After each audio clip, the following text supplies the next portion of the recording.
Some of you may have seen the video I made for Bookshine Bandit about the map to Diyngard, and while I was making that I discovered a lot of my old stuff from the early days of creating this little world, so I thought I'd share that with you. I'll put a link to the video there. Look at it. I can do stuff like links within videos now. I'm well clever, me. Okay, so let's take a journey deep into the dark and distant past. So you can see here I've got a lot of old books, notebooks, drawings, maps, but I also have these fellows. These are the original toys that we told stories about. This is Dino. The first toy we started this little world about is a dinosaur who was the Dinosaur Prince, which some of you may have heard of. Is the first story I wrote in this little world. We, to this day, do not know what the hell this thing is supposed to be. I mean, it's got little duck legs, quite fat, tiny little arms, horns on his face. He's in the Avatar state there, it seems. Bit concerning. Also has hair. We cut his hair once, I seem to recall, which is why it's not as long as it used to be. This was Dino's best friend, who in the very first days was called Fat Teddy, because he used to be a lot fluffier and a lot fatter. He became Big Teddy, which became Biggie, which became Bobby, which eventually became Rob. These are all from, the last 20 or so years. Here we have some ancient history. I did look at this, I couldn't quite decipher what it's supposed to be about, but I think it's from vaguely around the time I was reading the Silmarillion, so I'm sort of trying to imitate that. From something called The Curse of Farson, which was a book I was writing as a sequel to The Dinosaur Prince. Here we have a notebook in which I was planning out The Dinosaur Prince. Here we have chapters upon chapters of plans. Jesus, how long did I go on with this? Here I have the notebook in which I first started writing the Sea Stone Sword, and then it was just called the Swordbreaker Trilogy. This is what I wrote when I was at the Festival of Writing in New York back in, I think it would have been 2012, possibly 2013. I started writing this on the train home from York. Oh, maps. Maps are always fun. Here we have a map of Ramas. We have a map of Diyngard of the South Pole. I've done other maps of the South Pole since this is quite an early one. You can see Cornah, Pengish Prison from the Spire of Frozen Fire. Here we have Cornah, a very early drawing of my own. Here I've found some stuff I wrote for university.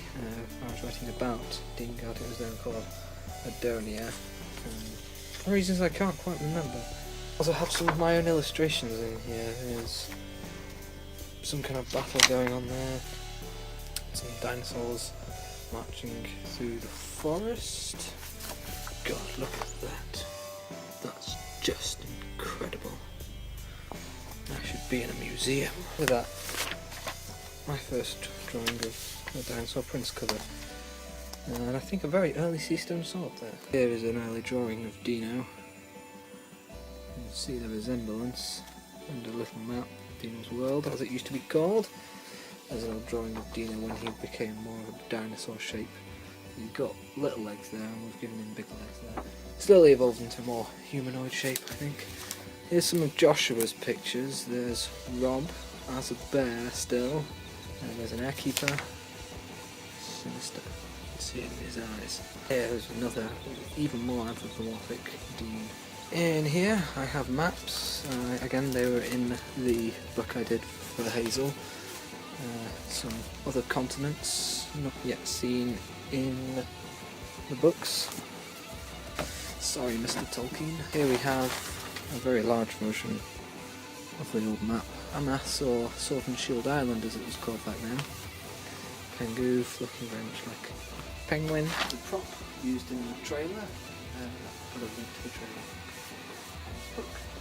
We've got, basically supposed to be Jareth's manuscript pictures of boats. And there's the map again. We sort of stained it with tea and put it in the toaster for a bit. Don't do that at home, kids. Looking at a piece of paper, that's pictured by Evelyn, who did the front cover. May as well show you this, which is the prop of the actual sea stone sword that we used in the trailer. We made it out of plywood, cut it out, coated it in, I think we used plaster. We coated it in plaster and then painted it and then repainted it. We used paint with sand in it to give it a bit more texture. Then Josh did the details like the shell. Then we stuck a little gem in the middle. Last but not least, here is the first draft that I ever wrote. The Dinosaur Prince. I wrote this when I was 16 years old. Again, I'd been reading The Hobbit, so you can notice from the start it's very Hobbit-esque. Dino was a dinosaur. Not the sort of dinosaur you may be thinking of. Even got little songs in it. There's a little song there. Not. Oh look! Some of the old family trees. I hope you found that interesting. I thought it was interesting. So, if you like the world and where it's come from and are interested in seeing more of it, you can buy the book. It's a very good book. It's reasonably priced and it's actually quite heavy. We use quite good quality paper. That's how you know a good book. It's when paper quality is as good as this. Also, the writing's quite good. I hear it's all right. There are worse books.